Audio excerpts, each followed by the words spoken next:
এক চুদাই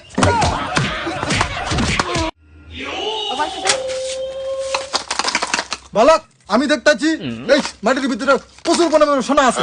বাবা এনে তুমি কও কি আজকে আমি যেছি এনে সব সোনা বাই করমু তুমি এনে বসো আমি মানুষ দেয়া নিয়ে আসি বালক তার আগে আমাকে কিছু খাবার দিয়ে যা।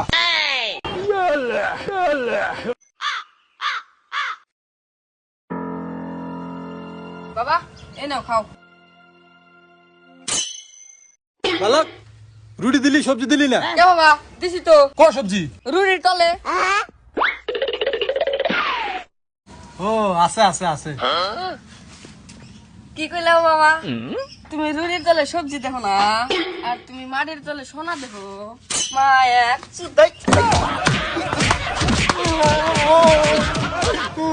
বাবা বাবা গো